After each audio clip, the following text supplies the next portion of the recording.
Assalamualaikum warahmatullahi wabarakatuh. Mohon izin Ibu dan juga teman-teman.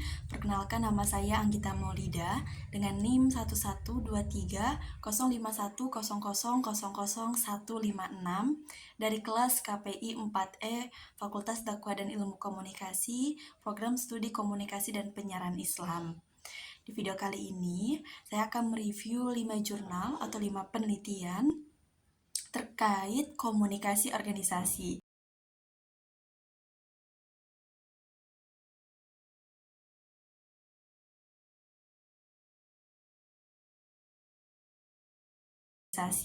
Tujuan dari pembuatan video kali ini yakni untuk memenuhi tugas akhir mata kuliah komunikasi organisasi yang dengan dosen pengampu Ibu Aderina. Baik, teman-teman dan juga Ibu, kita langsung masuk ke penelitian yang pertama dengan judul yang ditulis oleh Suryani dalam mengkaji bagaimana peran komunikasi organisasi dalam meningkatkan motivasi kerja pegawai. Nah, di penelitian kali ini latar belakangnya adalah budaya organisasi dan komunikasi mempengaruhi kenyamanan serta loyalitas di tempat kerja.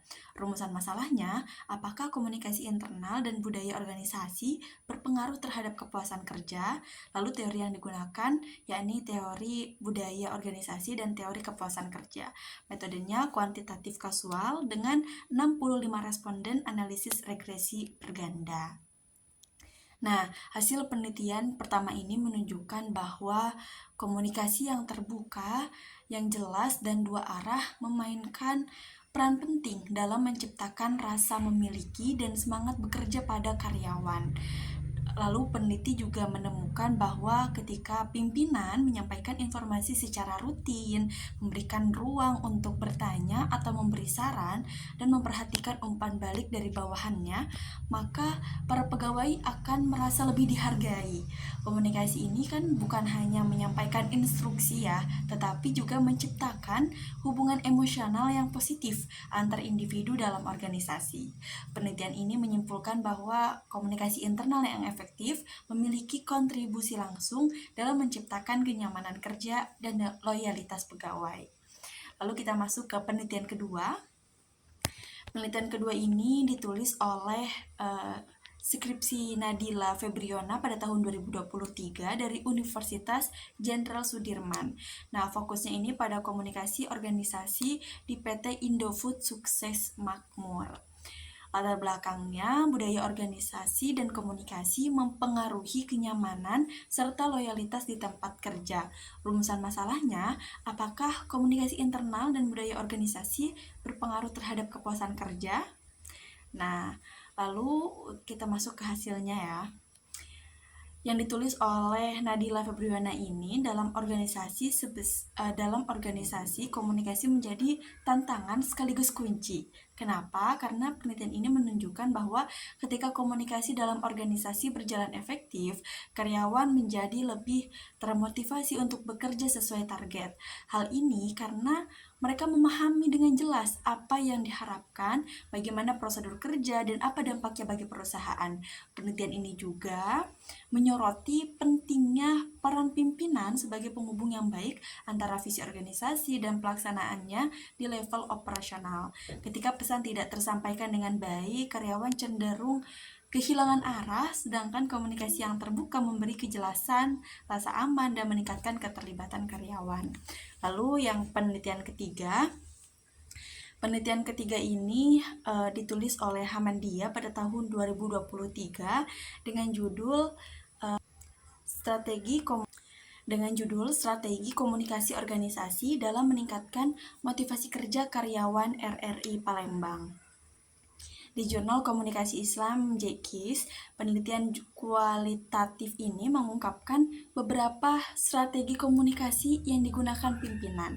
Nah, seperti apa? Salah satunya adalah dengan pertama, memahami karakter karyawan, lalu yang kedua, melakukan dialog dua arah, terus memberi penghargaan atau reward, dan mengevaluasi bulanan. Dengan pendekatan teori McGregor, X dan Y, peneliti menyimpulkan bahwa komunikasi yang direncanakan dan personal memberi dampak positif terhadap motivasi kerja karyawan RRI. Strategi komunikasi ini menjadikan tiap karyawan akan merasa dihargai dan termotivasi untuk meningkatkan kinerjanya. Lalu penelitian keempat oleh Fakihul Jihad Al-Muzaki dan tim pada tahun 2023 bertajuk penelitian pengaruh komunikasi organisasi, motivasi kerja, dan lingkungan kerja terhadap kinerja karyawan di Dinas Sosial Kabupaten Wonogiri. Dengan populasi sekitar 50 karyawan, analisis kuantitatif regenerasi linear berganda menemukan bahwa komunikasi organisasi, motivasi kerja, dan lingkungan kerja, semua itu berpengaruh signifikan terhadap kinerja. Artinya apa? Artinya, semakin baik komunikasi, motivasi, dan lingkungan kerja, maka kinerja karyawan juga semakin optimal. Penelitian ini menggarisbawahi bahwa komunikasi itu harus disinkronkan dengan faktor pendukung lainnya agar membawa hasil maksimal dalam organisasi. Nah, perlu digarisbawahi ya dalam penelitian ini maksud dari maksud dari disinkronkan dengan faktor pendukung lainnya itu seperti lingkungan kerja dan juga motivasi. Jadi ketika komunikasi, motivasi, dan lingkungan kerja ini dijalankan dengan baik, maka jelas hasilnya pun akan baik kepada kinerja para karyawan. Lalu untuk penelitian kelima, yakni oleh Syafi Raka Muafak dan Agus Triyono di Universitas Muhammadiyah Surakarta. Mereka meneliti tentang pengaruh komunikasi organisasi dan motivasi kerja terhadap kinerja dosen dan tenaga kependidikan. Menggunakan regresi berganda pada 100 responden, hasilnya menunjukkan bahwa kedua variabel. Nah, mereka menggunakan dua variabel di sini. Pertama adalah komunikasi organisasi dan yang kedua motivasi kerja. Menunjukkan bahwa berpengaruh positif secara signifikan terhadap kinerja. Jadi, jelas ya ketika komunikasi organisasinya berjalan dengan baik, lalu motivasi kerjanya pun baik ya, itu akan berpengaruh positif. Artinya apa? Artinya peningkatan kualitas komunikasi antar pihak dan semangat kerja itu berdampak langsung pada produktivitas akademik institusi. Hasil ini mempertegas bahwa komunikasi dan motivasi adalah dua sayap organisasi dalam mencapai kinerja terbaik. Ya, ternyata dari setiap penelitian yang saya baca ini benar-benar membuka insight baru ya kepada saya bahwa ternyata nggak cuma komunikasi loh yang penting dalam organisasi itu, tapi juga